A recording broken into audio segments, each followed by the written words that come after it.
why do you think then, I mean, this is a big question, but we can poke at it. Why do you think then that so many of the wonder of Christianity has been reduced, right? Why is it that Christianity has been made so mundane when if you look at the very elements of it, if you look at the story of Jesus, the crucifixion, the resurrection, the communion, the Eucharistic meal, all of it is completely out of whack. Like there's not how could something like that become kind of moralistic, mundane?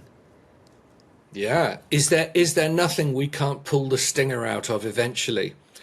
I think I said it a few minutes ago that I think to come close to story in the way for a modern person to come close to story involves almost a kind of nervous breakdown of their conventional ways of thinking. Mm.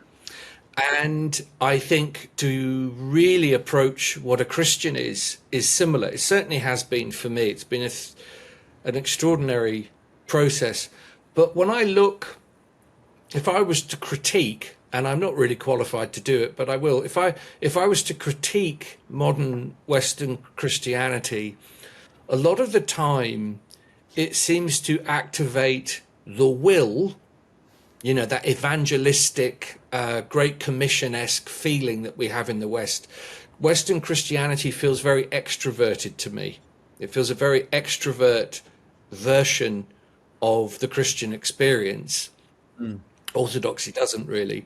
And when it is as much an effort of will as it is an experience of love, then I think you lose contact with the wildness of the thing because you are trying to make it, you're trying so hard to make it accessible in a strange way. You are no longer asking anything of anybody.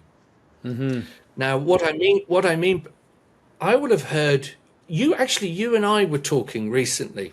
You and I were talking recently about this situation that the church often seems to be in, where we are mimicking a culture that no longer cares for us.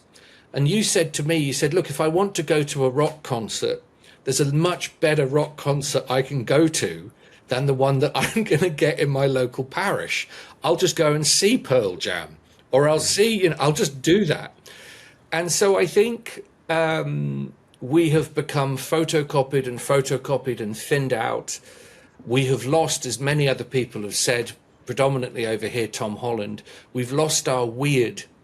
And a positive example, though, of a change would have been last Saturday. I would have been with my spiritual father, Father Porphyrius, with a whole group of young catechumen, so young guys, predominantly men, that are going to enter the process of moving into orthodoxy.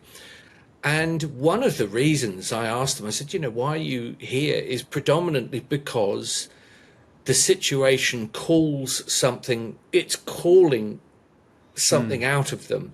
It's calling more out of them, which is a chivalric, gallant position. Christianity is very strange because on the one hand, it has this great emphasis on humility, but on the other, it has this emphasis that your steps in this world matter and have consequence. And you have to proceed like that, but not being annihilated by your own ego. So I'm going in all sorts of directions from your original question, but you and I follow a God who was born a fugitive. He dies an outlaw, and then he has the audacity to return. That's wild information. That's very, very strange. It's very strange. But it has become thinned out, domesticated, and so combed over, we can't seem to hear the message of it anymore. It doesn't seem to get anybody excited.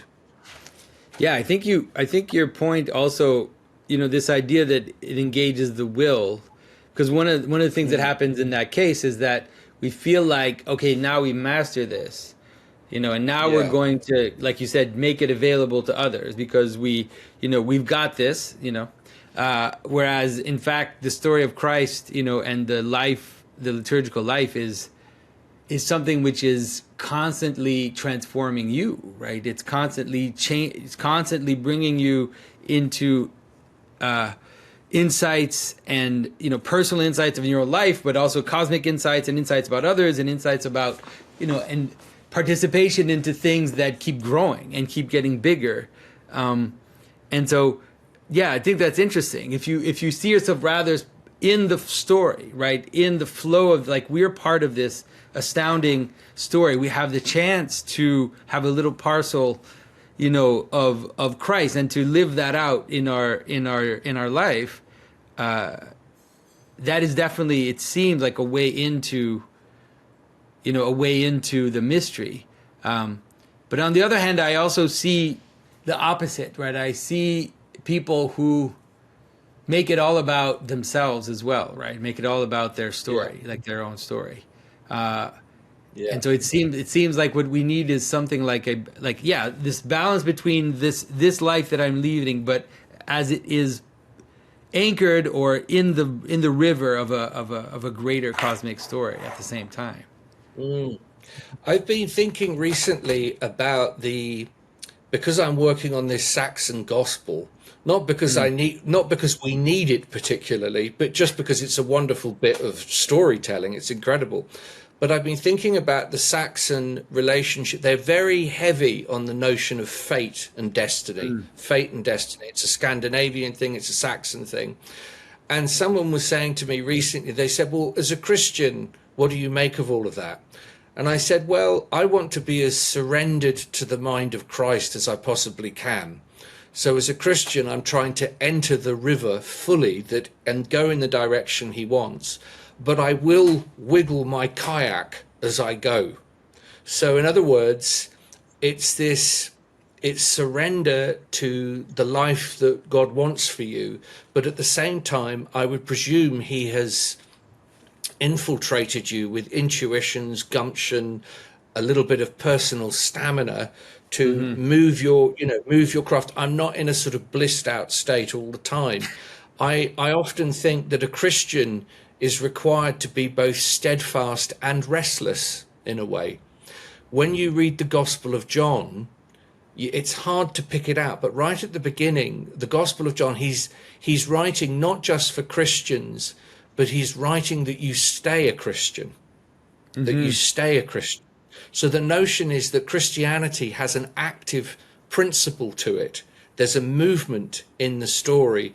It's very hard as you get older. Your mind gets calcified with certain ideas. And one of the most dramatic things for me about my conversion to Christianity was in the middle of my life having to sort of dissolve a lot of what I previously thought was absolutely established in my thinking and in my character. And yeah, that's the stories that we remember, the stories that we come back to are filled with those crossroads moments. Myths are very rarely about the day that was just like the day before. They're not. Those stories are not worth remembering, certainly not in an oral culture. We remember the story where something unexpected happens on the way to the fair, Yeah, exactly.